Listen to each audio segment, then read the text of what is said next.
Nearly a third of female surgeons in the NHS have been sexually assaulted by a colleague. This is according to shocking new data. Some say they were even harassed or assaulted inside the operating theatre. This is while surgery was actually taking place. The study by the University of Exeter also found an overwhelming majority of female surgeons had little or no faith in their NHS trust to protect them from unwanted sexual advances. Joining me now, one of the report's authors, consultant surgeon Professor Carrie Newlands, and Liz O-Riordan, a former surgeon who has experienced sexual harassment in the workplace. Carrie Newlands, shall we start with you on this one? What made you think there was a need for a report or a look into this kind of behaviour? I think it's an issue that many of us feel has been hiding in plain sight for a long time. We were frequently told that it was a thing of the past and that it wasn't happening now. It's really difficult to refute that without accurate data. So we undertook this survey and specifically asked participants what had happened to them in the last 5 years.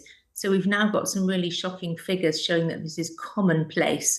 And that gives us a situation where we can tell people this is happening and ask them to take action to prevent it. I think people will be utterly flabbergasted because, of course, the people who are inflicting this on female surgeons are their male colleagues. They are doctors. They're people that we are brought up to revere, whose opinions we respect, who we trust and entrust with our nearest and dearest relatives. We consign ourselves to their care. We don't like to think or believe that these men are capable of this boorish, violent, threatening, abhorrent behaviour. It's absolutely shocking to us, isn't it? Yes, it is very much so. Yeah. I think there are a lot of good people in surgery, but many of them don't speak up when bad things are happening. So one of the things that we need is for people to recognise this for what it is and to point it out and call it out in theatres when things are not acceptable in terms of people's behaviour. All right, there are going to be people watching and listening right now who just can't imagine what sort of things you're talking about when you say sexually assaulted inside the operating theatre while an operation is taking place. I think people will think of sort of doctor at large, doctor in the house, carry on nursing or whatever it is. They will think, do they mean a sort of Benny Hill style, slap on the bottom? Are they talking about a pinch, a squeeze, a cuddle, a kiss? Or are they talking about something even more violent? I'm not saying any of those things are acceptable. I certainly don't think they are. If they're unwanted, they're totally unacceptable. But what sorts of things are we talking about? So let's ask you, Liz, what sorts of things had you experienced? So when I was a junior doctor, there's a lot that I can't talk about, but on one occasion I was operating and my consultant surgeon asked me who I was sleeping with at the minute because I looked like I could go a round or two. You get a wandering hand here, a grope there. I was at a Christmas party when a married consultant from another hospital ground his erection up against me and said, "We're not cheating on my wife if we kiss in public." And this was just part of the course, something we were meant to accept. And are we talking about, pre-Harvey Weinstein, pre-#MeToo, before people had even really talked in public about abuse of power, that kind of thing? Or is this relatively recent? This was 15 or 20 years ago, and I'm saddened that it's still going on today. But it's really hard to say something when there is a patient on the table and nobody else stands up for you. And your job depends on the person harassing you, letting you operate and training you. And there's that fear, and it's why I didn't speak up. But if you said something, you wouldn't be allowed to operate and you might lose your career as a result. And actually, of course, being a surgeon, a surgical career has been something that has been not exactly an opening and welcoming enclave for women, for female doctors, has it? It's changing now. 15% of consultant surgeons are women and more women are coming into it. But when I was going through it, it really wasn't a friendly environment. And Professor Newlands, what do you think can be done about this? Because as ever, whenever this kind of thing in the workplace is discussed, exactly what Liz has just said is highlighted. The person who's doing it might well be your boss, might well have your career in the palm of his hand, might well be the person that stops your promotion or preferment or tells the next hospital, actually, you wouldn't be a great addition to the team. There's always this idea of not wanting to be a spoil sport, a party pooper, someone who just doesn't get it. There's always the argument this is nothing but bants, it's banter, it's just humorous. And if you object, who are you? Someone with no sense of humour. It's all, and you can tell the way I'm describing it. I've experienced it just like most women in all different professions, and I know exactly what I'm talking about. You can tell I do, because I'm doing it with real heart and soul here. I know what it's like. Yeah. You want to speak out, but you know that if you do, the consequences could be really very, very serious for your whole career. So, Professor Newlands, we have the report. What do we think can change? I mean, absolutely all those examples you give are very similar to examples we've heard from people who have responded to our research.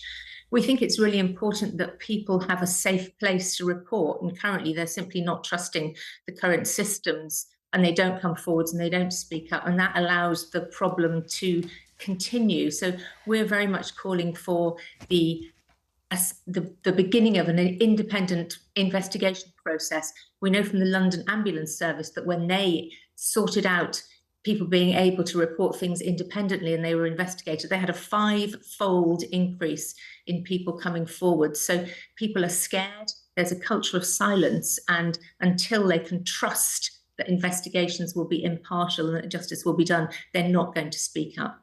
Is it partly, Liz, because consultants are still omnipotent? They're all-powerful. They're in charge of everybody's destiny. They're in charge of the mood on the ward. They're in charge of the mood in the operating theatre. They're in charge of who gets what job next. They're in charge of special grants and everything else. And so, therefore, nobody wants to upset them. Nobody wants to rock the boat where they're concerned. I think that's part of it. And as a junior trainee, when you move hospitals every 6 months, it's very easy for HR just to keep a consultant in place and persuade us to move on. And I'm hoping this report will help people speak out so we can finally do something about this.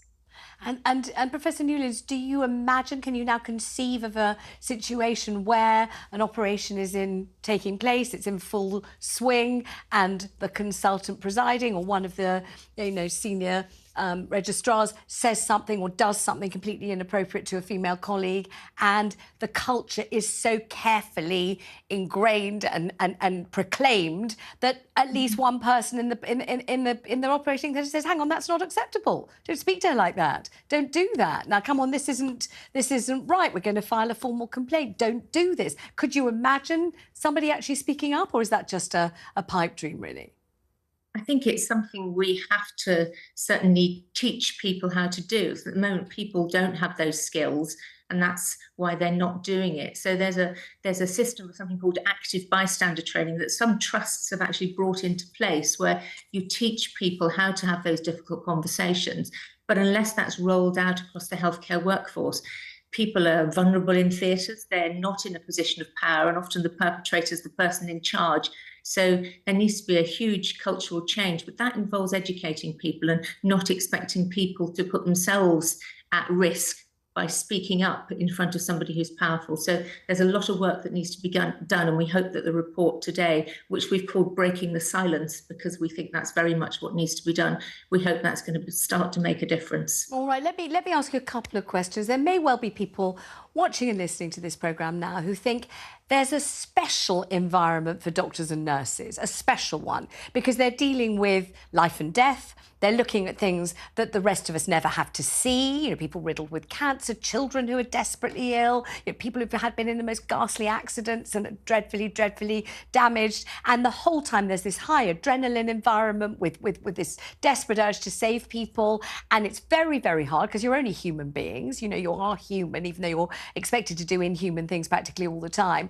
And therefore, behaviour is kind of acceptable in a hospital environment that you may not think was at all acceptable in an estate agency or a geography department of a school. And that's because life is sort of on the edge. It's heightened in a way. And everybody who's a doctor or a nurse or involved in hospitals in any way at all knows that this is true. They might even call it a sort of gallows humour. And that's why this kind of sexual licentiousness is countenanced, because everybody's on the edge because they're trying to do an almost impossible job. I've heard that many times before. I used to, in fact, to be married to an orthopaedic surgeon, so I really have heard this. That behaviour happens in hospitals because people are kind of pushed to the brink and they're living this sort of heightened life. Do you think that's true? I think it is true, yes. I think that's it doesn't excuse it, but it certainly is one of the reasons why it happens. Yeah.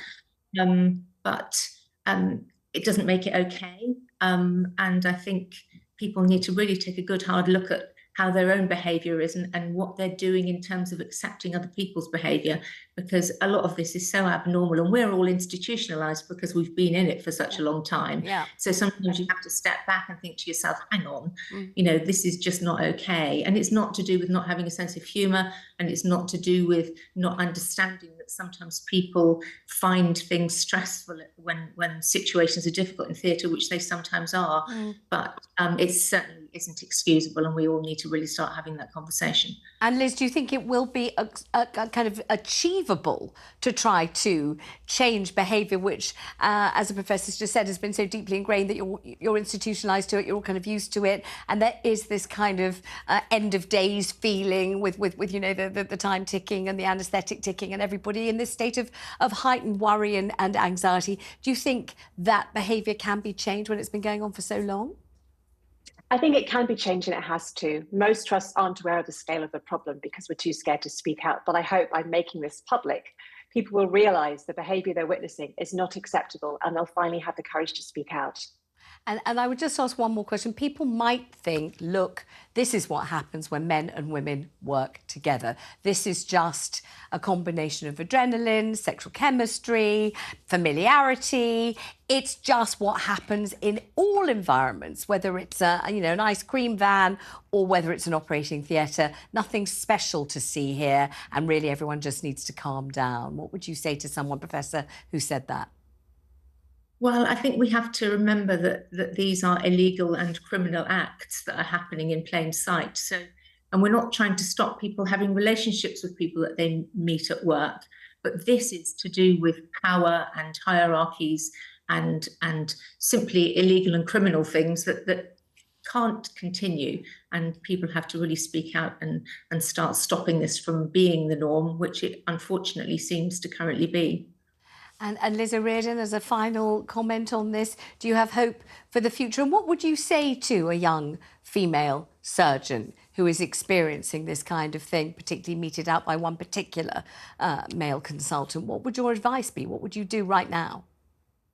I say there is hope available. Get in touch with our network. We can help support you to speak out. But I'd also say to any women watching, surgery is still the most incredible career, and we hope by getting us out in the open, we can make surgery a safest place.